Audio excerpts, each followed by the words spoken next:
All right, in this lesson right here, what we're going to be doing is taking a look at how we can go in there and cut our eye sockets into the geometry that we have created so far, our wonderful low-res head that we've made.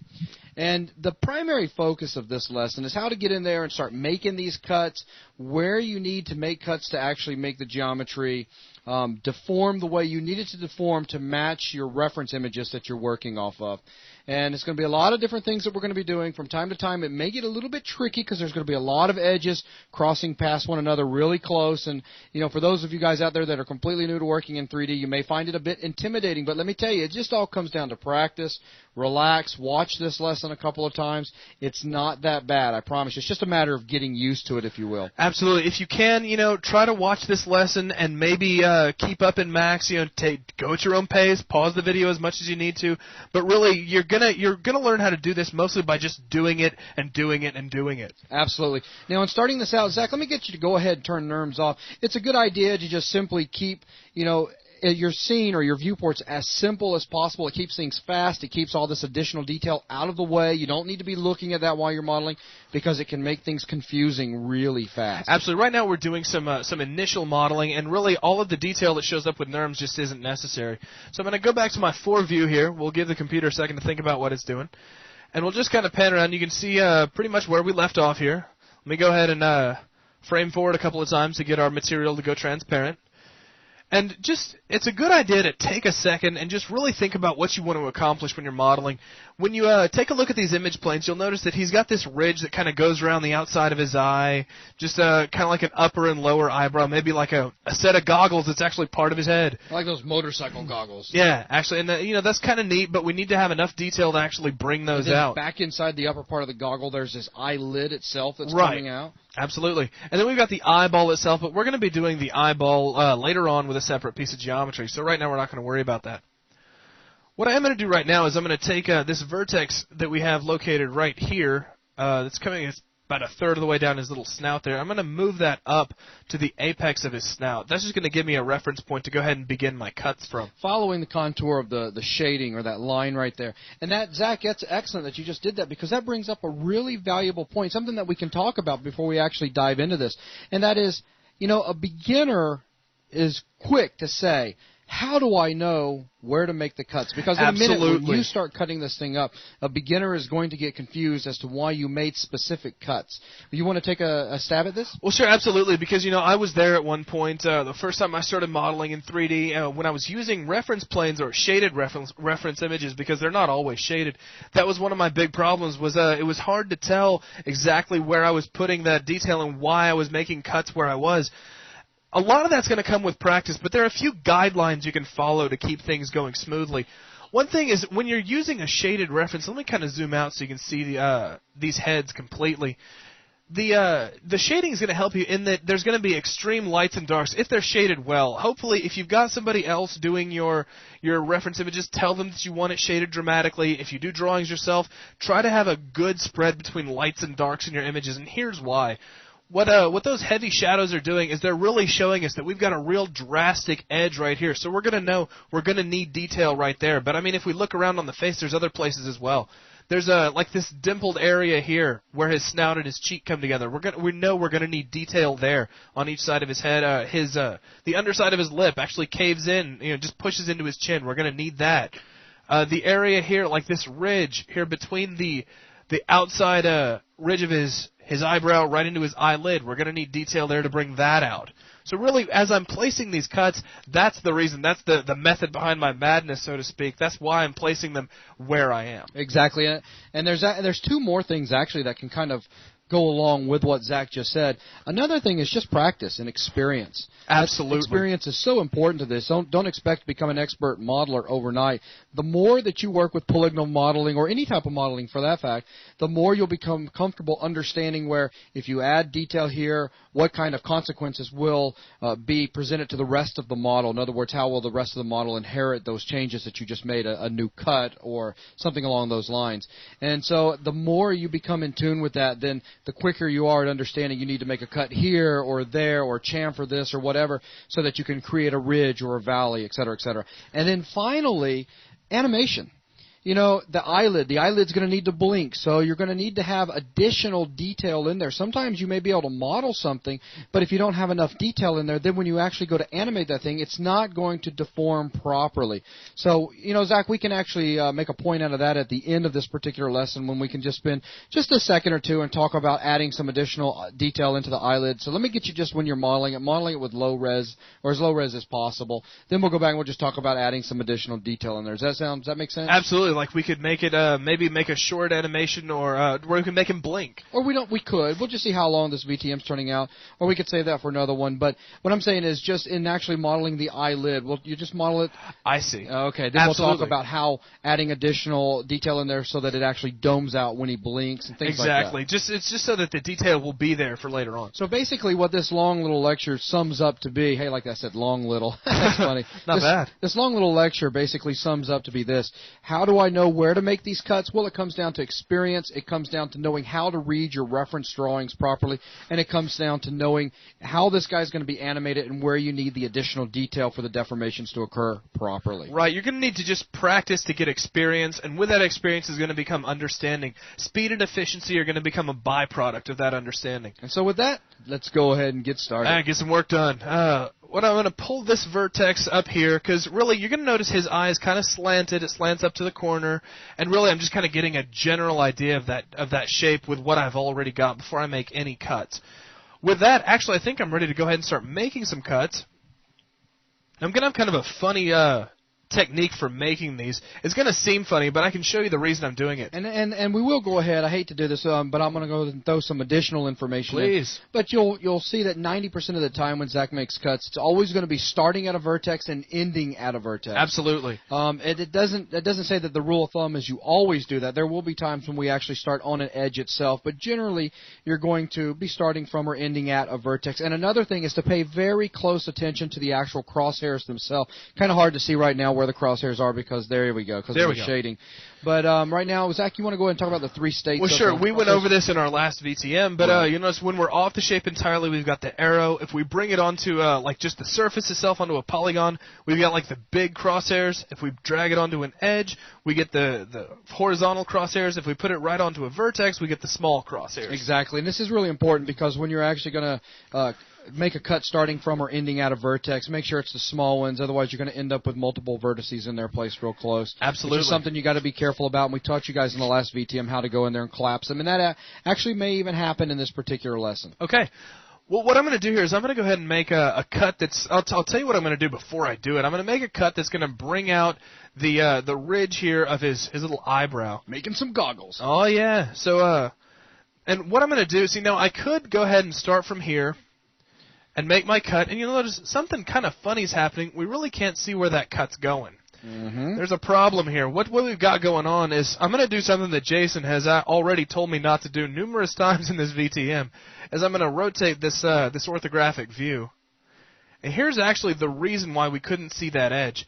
You'll notice if I undo that rotate with a Shift-Z, well, right now, you got to make sure your caps lock isn't off. Do a quick Shift-Z. We'll notice that it looks like we've got one vertex right here, but if we rotate this real slightly, we'll notice it was actually two. There's a vertex in the front and a vertex in the back. Sometimes Max will get a little bit confused if you just click right here, and it might start placing your cut actually in the back of your surface. And it's not really that Max is confused. It's more that Max is, it's its best guess on where it's its best guess. And, a lot of times Max is going to help you when it guesses like this, but, sometimes it's not. So what we're going to do is just make it easier on everybody. And I'm going to make my cuts for this eyebrow starting in the perspective view, and then I'm going to reposition them in the orthographic view. And he doesn't have to worry about too much repositioning for the simple fact that you can see as he's going in there and making the cuts, you can still see the actual edges and vertices move in that front view up there. Even though it's Absolutely. even though, Zach, let me say this, it's a back view, we will go ahead and just start simply calling it a front view because it's the front view of the alien's Yeah, head. it's the front view of our model, so we'll just start calling it a front view. Sounds good.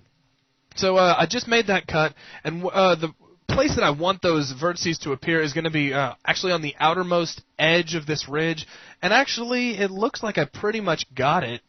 So I'm going to go ahead and make my second cut. But the reason I'm making another cut, for those of you who are beginning in 3D, if you look at both of my drawings, this ridge actually comes out away from the forehead. If I just have a single cut here, I'm going to have one constant surface. I'm not going to actually have that change in direction. So what I'm going to do is make a second cut directly over my first one. This is one of those moments when zooming is going to kind of help. I'll just start that cut over again. There we go. And sometimes you got to kind of discontinue your cut maybe and reposition your view.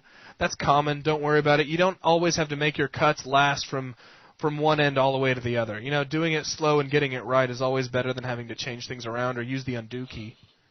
So actually, I've got my 2 cuts in here. Things are looking pretty good.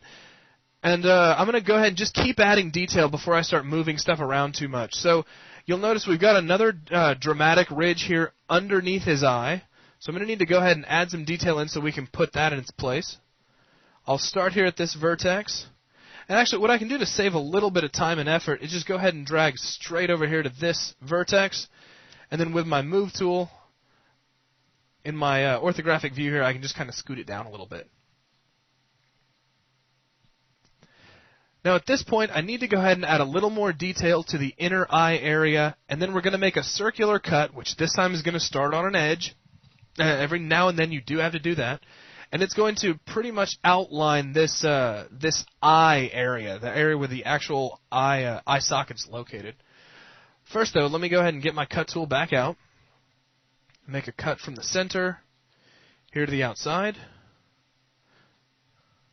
Right-click to stop the tool, and we'll make a cut. You notice I constantly switch back from one view to another. That's just something that you'll pick up on every now and then. I always try to work in all my views, just to kind of make sure I keep in my head the actual dimensions of this object in 3D. So I'll pan around here, just kind of see how things are turning out. It's looking pretty good. In the front view here, I'm going to make a eye-shaped cut that's going to actually start on this edge. We'll go ahead and start it here. I'm going to quit yakking and just make the cut. And you see I'm just generally following the outline, just making sure that every time I click, I am on an edge. I don't really have to do that. Of course, with the cut tool, as efficient as it is, I could cut out here in the middle of this shape, and I would get edges where it's already suggesting here, but that's going to start to give my model a lot more detail than it actually needs. So I'm trying to keep things as clean as I can by landing on edges, and then in the end, landing on an actual vertex. Now with that done, I'm going to go ahead and end the tool, but not close the tool. It's only right-clicking once. I'm going to make a second cut directly inside this one. Now there's a couple of ways I could have done this. Some of you right now who are a little familiar with some of Max's tools, maybe if you watched our last VTM and you memorized everything on it, you're thinking, you know, why didn't you just grab that center vertex and just chamfer it? Well, indeed, you're right. I could have done that, but I'll go ahead and show you why I didn't. If I get my chamfer tool out and I grab this center vertex and I drag out, you'll notice I do get vertices that I could then position exactly where I needed them. But what happened is I lost that center vertex and I lost all this detail inside here. And I just kind of want to keep that in place for now. So let me undo that. And we'll go ahead and continue with what we're doing. At this point, it looks to me like we've definitely got enough detail in that we could start moving some of these verts around and start getting this eye to be actually positioned and shaped like we want it. So let's go ahead and take a few moments and start working on that. Hit W to get my move tool out, and what I'm going to do is basically just kind of start from the top and move toward the bottom, one vertex at a time, which, yeah, is going to get a little tedious. Like I said, though, it's better to do it right. And we'll just start with this vertex here. Now, in the front view, it looks like that vertex is right at the top of this ridge. You can see from the shading, it's suggested that this ridge flows all the way around up through here, and that vertex should rest pretty much where the forehead itself and that ridge meet. So if we come over here to this side view, we'll notice that it's actually set a little bit too far forward for that. So we're going to grab it and just pull it back until it's in its respective location. Now, because it is only suggested, I mean, it looked a second ago like it was a little bit too low, we have a little bit of liberty here because, I mean, the shading is not absolutely precise, so we can just kind of take this and move this. And this is kind of close to what Buzz was getting at with guesswork. Yeah, exactly. Don't be shy to come in here right now, and when you're especially just starting to add the detail into your low-res cage like this, to do a little bit of guessing as you get in there and you're trying to figure out, do I need to add geometry here or a little bit of detail there? The more that you add in, the later it'll start becoming more and more obvious. Absolutely. And another thing, you're going to see me, I'm flipping constantly back and forth between my front and left perspective. That is so important. That is very important to get everything positioned just right, but there's kind of a trick to it you kind of need to get used to. I'm going to go ahead and select this vertex here, which, based on the location of the shading and how the drawing's looking, it looks to me like it should be on the outermost edge of the ridge over his eye, his eyebrow. And it's actually positioned pretty well already, but you'll notice the gizmo appears in this left view, although by the yellow frame you know that I've got my front view selected. If I come down here and I just click and drag, actually the gizmo changes and now I'm marquee selecting and everything's just been kind of messed up temporarily. So what I'm doing as I do this is I'm selecting my vertex here in our front view.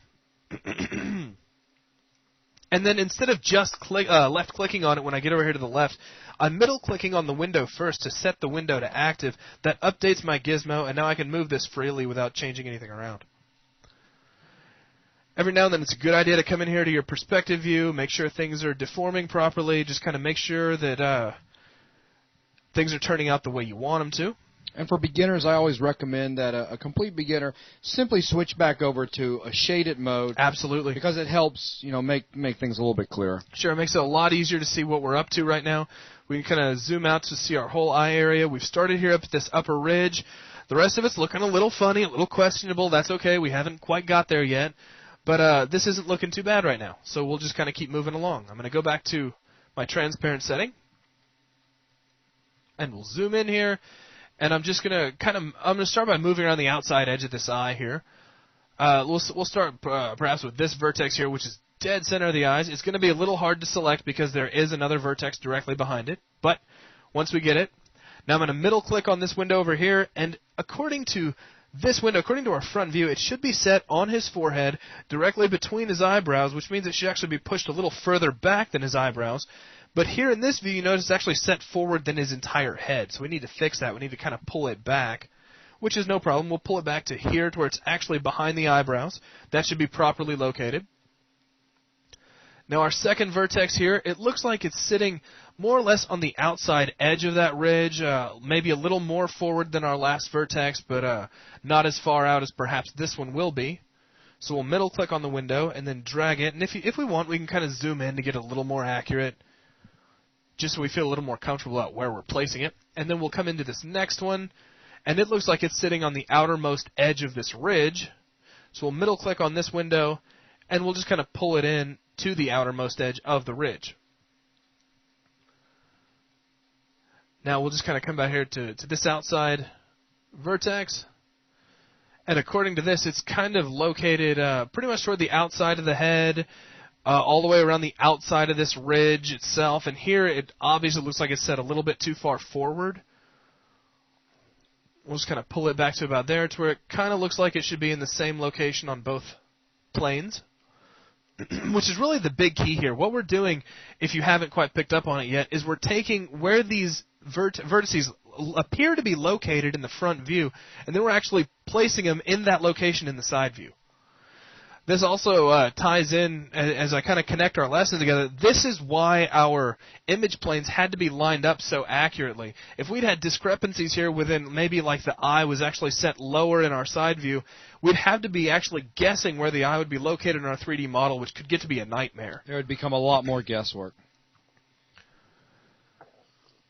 Okay, so this vertex here is actually going to be determining the lower part of that ridge. So what I'm going to do is pretty much make it directly underneath its neighbor up here. We'll come down to the one directly underneath it, which is which is actually resting on the eyelid, and we'll pull it straight back onto the eyelid. I said things are, like if you come up back over here to your perspective, things are starting to look a little better in some places, a little hairy in others, but that's okay. I mean, we're moving along. Things are actually starting to look pretty good up here on this this upper eye ridge. All right. So I'm just going to keep moving around this model. This vertex seems looks like it should be located pretty much. I would like it to be located at the outermost edge of this ridge, so I'm going to kind of relocate it a little bit. We're just laying in this detail, so it's okay to make a few tweaks if you need to. And then here, it needs to be pulled in into where it is actually located on the outside of that ridge. And I'm going to do the same thing here. I'm just going to kind of tug it to about here where it's on the outermost edge. And then here I'll just match it up, move into their respective partners, so to speak, and I'm just going to pull them in a little further than the last vertex that I pulled. Like, he's actually going to be further. I'm sorry. This vertex should be further in here, because really what I'm doing, I'm not worried about the eyelid itself right now, but as you may have picked up, we're not modeling this eyeball. We're actually just modeling an eye cavity. So I need to have these things pulled in, just kind of hollow this guy out so we can actually place an eyeball in just a little bit later. And while Zach is lining everything up right here, I will take a second and talk about this. I know that this may be a little bit tiresome for some of you guys out there, especially if you're a more experienced modeler. You've been playing around with polygonal modeling for a while now. But what we're trying to do here is something that's just unusual to training videos, and that is actually take the time to show you everything as opposed to just going in there and saying, you get the idea. Nothing more that I hate than watching a training video that says, okay, now you move this and you move this and you see how we're looking at these two different viewports and how we're lining this up and we're lining that up. All right, well, you just use that technique all over the place, and next thing you know, and at that point the video actually like dissolves into a new image that has this fully figured character completely done. Yeah, exactly. It's like, and then you'll have this. And for beginners usually go, what? You're like watching a cooking show and they mix it and all of a sudden they reach in the oven and it's already cooked. Exactly. and yes, this is a longer process watching Zach go in there and be very, very careful moving each of these vertices around and lining everything up. But for our complete beginners, this is awesome because it really helps them get a good grasp as to how something like this is done from start to finish. Absolutely, and I try to describe everything I go through because, you know, I've seen several training videos. Really, I mean, before I found out about 3D Buzz, I got training videos from several places off the internet, and there's nothing I hate more than hearing the words, I know this from past experience, and then not explain what it is. Basically just saying, do this because I know it's right. It's like, I'm glad you know that from past experience, but I don't have your past experience. Right, so, you know, I need to know, and they just don't tell you, and that'll just drive you insane after a while, so I try not to do that. So I'm going to go ahead and take a second. We'll go back to our perspective view as I get back on track, and we'll pan around. Everything's starting to look good, except our eye cavity is not quite a cavity right now. So what I'm going to do is grab this one point here, and, you know, he's really in the way. We need this to be a cavity, so I'm just going to grab him and pull him way back into the head. You can pretty much go as far as you like with that, because really when we stick the eye in there, it's going to cover it up anyway. Just throw it kind of far back in there so that you know that you're actually working on a cavity. All right, I'm going to go back to transparency now so I can see what I'm working on. Make a few more tweaks here to kind of bring out this lower eye ridge. I'm not really pleased as to where it is right this minute. But before I do that, I didn't really want to get into modeling this snout area down here and around his chin and everything because I really wanted to make that part of the mouth lesson when we build the mouth. But I'm going to have to go ahead and make a few changes here because a lot of how this eye ridge looks is going to be based on the fact that, it needs to seem like it comes out. And for us to know whether it's coming out properly, we need to have this at least roughed in. So I'm going to go ahead and take a second, and we'll take these verts here, like at the snout. You can see this vert seems to be lying at the edge where the cheek meets the snout right here, which in this view would be right about here. And I'll just kind of pull him back. I'm not going to be real nice and exact about where I'm putting these guys, just getting them pretty much in their general location so I can have a better idea of whether or not this area is coming along properly. Since it's a low geometry model that you're dealing with right now, that ends up playing such an important part in influencing some of the geometry that's close to it that gets near and into that eye socket. Absolutely. So I'll just kind of pan around here, and you'll notice now we can see that... I'm going to go ahead and hit G, get rid of that grid up there. Absolutely. It's kind of getting in the way, isn't it? So let me go ahead and make this guy shaded again, and you can see, you know, our ridge is really not looking at all like it should just yet. But that's absolutely fine. That's why I just modeled these things in down here so we can get a better idea of how what we're working on is actually developing. So I'm going to click on this vertex here, right here, and actually, yeah, there's a case in point right there. We need this guy to be way underneath this ridge here, and he's just set far too forward. So we'll pull him back to about there. In fact, I'll pull him back just a little bit further so we can really get that indentation visible.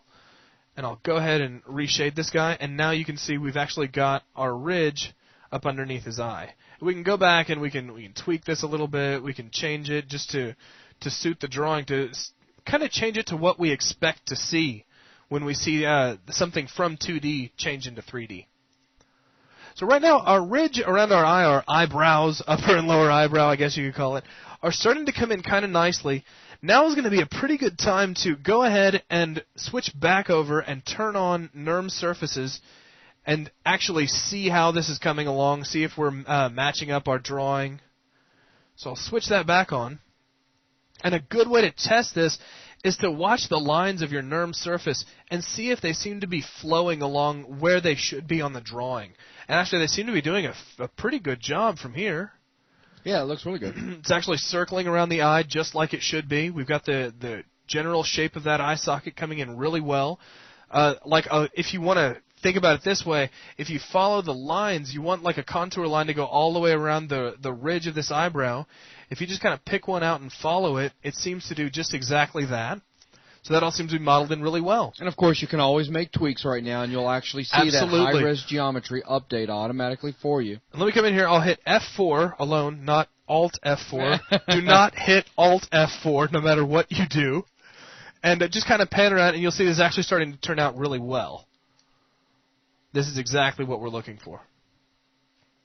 So I'm going to move along and go ahead and start to put in this eyelid that is visible right underneath this ridge.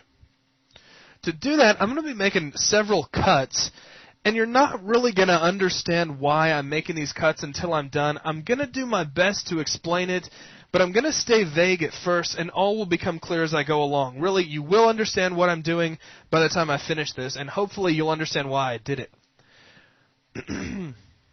I think that came out right. Yeah, it sounded good to me. Okay, so first thing I'm going to do is switch NURMs back off. Once again, all these lines on the screen get a bit tedious, make it a little hard to see what's going on. I'm going to hit F4 down here to turn my lines back on, my edge faces. Okay.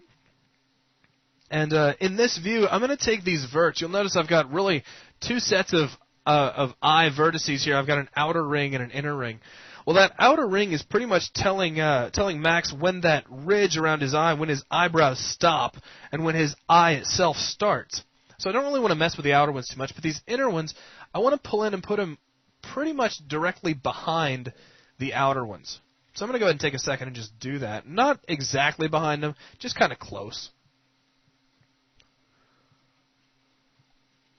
Because basically, once again, we're actually building an eye socket here. All right, now in my perspective view, I'm going to kind of grab these guys, and one by one, I'm just going to pull them straight back in Y. And that'll help give us more of a socket feel.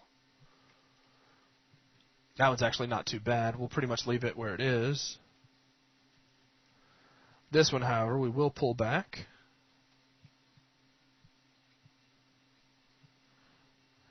And the same with these guys.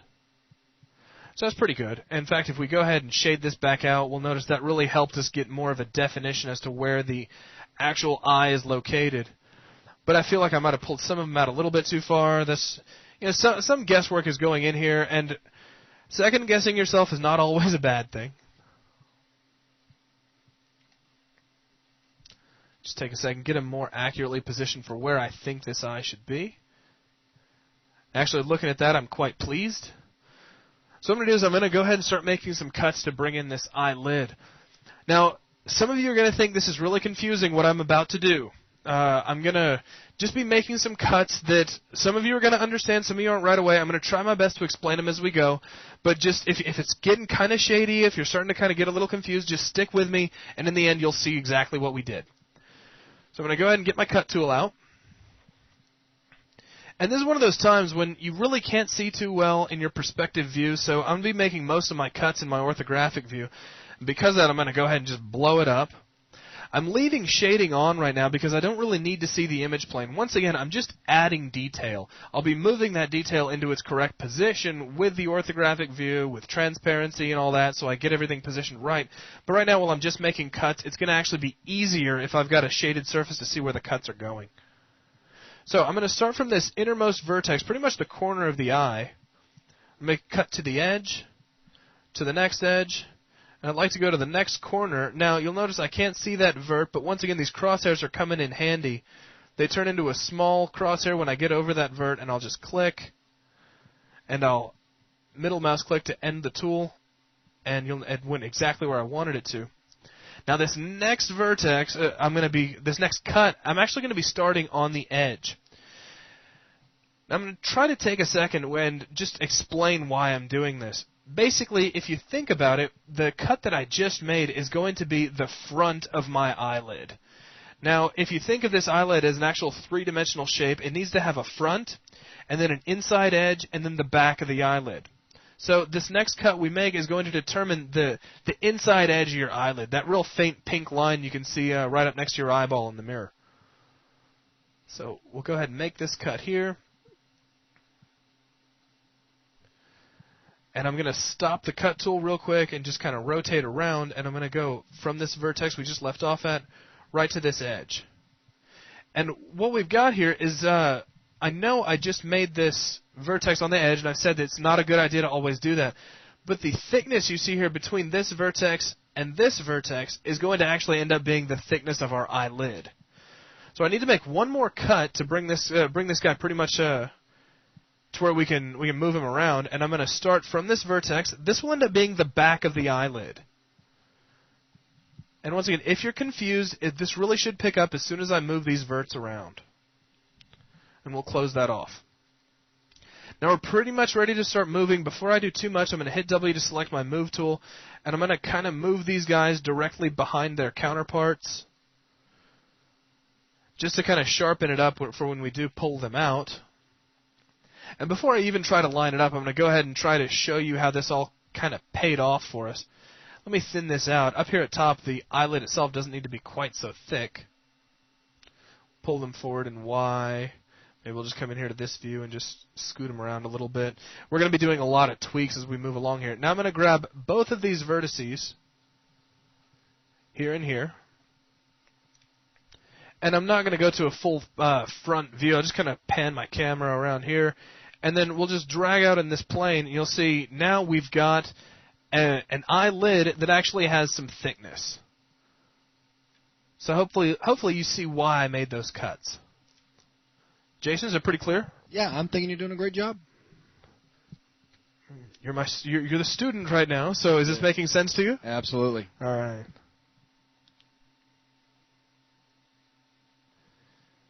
All right, so there we go. We got some nice thickness for the eye, but now we need to go ahead and check and make sure that it lines up properly with our image plane. So I'm going to go ahead and double-click this, bring this back to transparency. I'm going to Alt-W to move back to my fore-view. Click on my front view with my middle mouse button. Alt-W again to bring that back out to full screen. And actually, it looks like the verts are positioned pretty well already. No real complaints, but a good way to test this whole thing out, I can turn NURMS back on. Up a little bit. There you go. It's there somewhere. And what I can do is now I can move these guys around, and I can actually watch the lines of the NURMS surface conform right to that eyelid. Actually grab this guy. This whole thing kind of needs to be pulled way out here.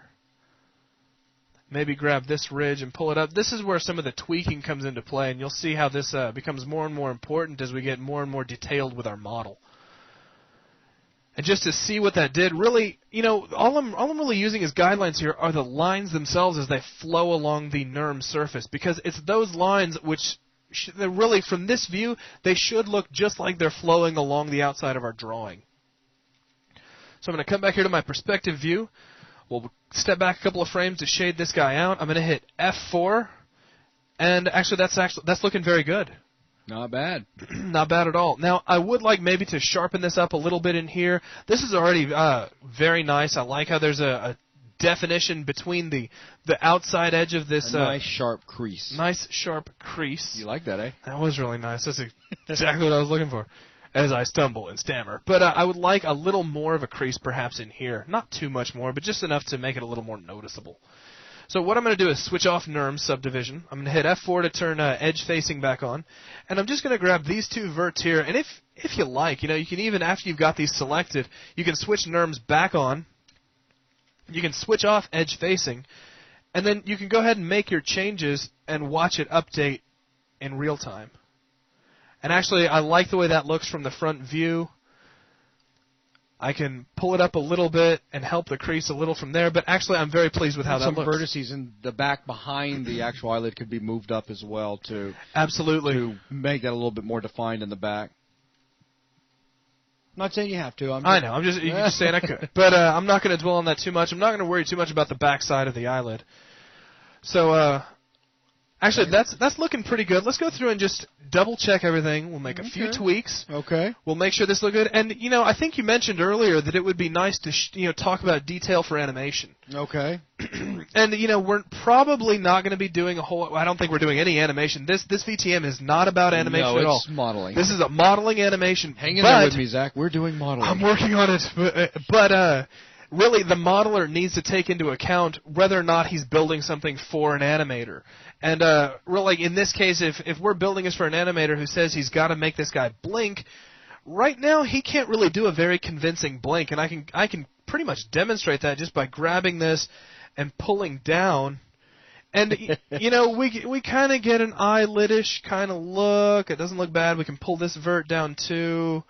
But the problem we get is that this is a perfectly flat area. And if this were a real eyelid, if it were really closing over a surface, it should actually dome outward. It should actually be trying to cover over the surface, and I'm talking with my hands again, and none of you can see that.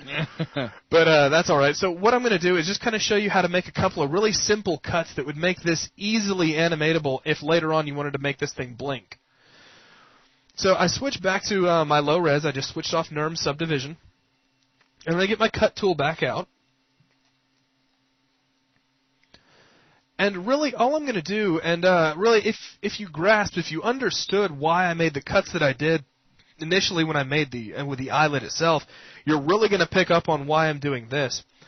If you haven't, just follow along with me, and I'm going to show you how this works when all is said and done. So what I'm going to do is just start here at this corner, and we'll make a cut about to here, and then to this edge here. I'm going to end the tool because I can't see where I'm going now. We'll go ahead and rotate the view a little bit. We'll go from this vertex and then into the far corner. Now I'm going to make a second cut, starting back from the same location, pretty much going back the way I came, just directly underneath my last cut. Go ahead and end the tool and rotate again. It's one of those times when rotating your view becomes absolutely indispensable.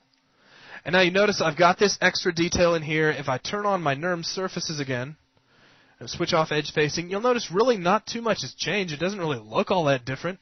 But now, if we want to do like what we did before and grab these verts and pull these down, I'm not going to try to make him blink all the way because really if I were blinking, I'd probably be pulling a second eyelid up as well. We'll just kind of make it like he's half shutting his eyes a little bit. Now we can pull this down. We can take the other parts of our eyelid, we can pull them down as well. We can take all this new detail that we've just added. And it's kind of hard to see that guy. Let me go ahead. I'll switch off NURMs real quick. We'll grab him, switch NURMs back on, pull him down. And now we can take these new cuts and we can grab them and pull them forward and actually make this eyelid dome out properly. Now, once again, if you were just modeling this to be a stagnant character, like if he's not going to be blinking, you wouldn't need to go through and add all this detail. That's right. It'd just be getting in your way. But really, if you were going to have him doing something like blinking or closing his eyes or anything like that, it's going to be a good idea to add these extra cuts in so that you can make this look a whole lot more smooth, a whole lot more realistic. Exactly. This takes us all the way back to the very beginning of this lesson when I was talking about how do you know when to add detail in and when not to add detail in. And one of the cases I said was for animation, and this was an excellent example, Zach. Absolutely. So I'm just going to undo undo a few times, and my undos ran out. So what I'm going to do real quick is just take a second and just make sure everything is still lined up properly. It pretty much is. We'll just pull this guy up a little bit. And really, with that, our eye socket itself is modeled. All right, so go ahead and just turn it back into a shaded view so we can finish off. All right. And I'll just I'll go ahead and I'll unselect our editable poly real quick. Now, I will go ahead and point out that at this point, we could go in there, we could add or just kind of work the ridge a little bit around the top. The bottom's pretty good. The fold where it comes into the bottom left corner of the eye, that could be tightened up a little bit. Now what I've done is I've switched from the role of a student to more of a supervisor or a director. The art director, yes. Well, also what you can do is later on, if you're not liking the way this looks, I found cranking this up to another iteration, provided your computer can push it, also make this look a whole lot more organic, but that's going to cost you a lot of processing. Plus, you'll also find that I like to be real picky about this. I like to always make it look as nice as possible without cranking that iteration up above, too. Yes, I'm aware of this. And yeah, actually, I noticed a couple of tweaks that we can go ahead and take care of. I really don't like how this ridge is getting really thin right here. Right. I think it should be staying thick all the way around, so I'm going to go ahead and just take a moment and take care of that. Good. You're going to make me feel better about some of this. Feel better? Okay. That's fine. I can do that. So really all I'm going to be doing is just coming around here, and really I can do this pretty much completely from the perspective view if I choose. I just kind of take this guy here and pull him up, and you'll notice that's already thickening this thing up. Move it forward or back pretty much how I see fit.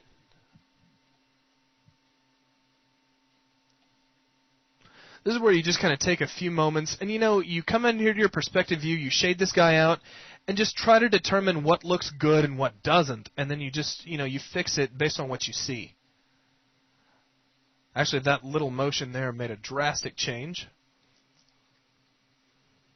Pull this down just a tad, and I think that's already looking a lot better. Yeah, that'll work, definitely. As we start making the cuts required for the mouth and the little bit of a nose beak area, if you will, and then some of the stuff we'll be adding later to the chin, and it all starts to come together, and we have the two sides.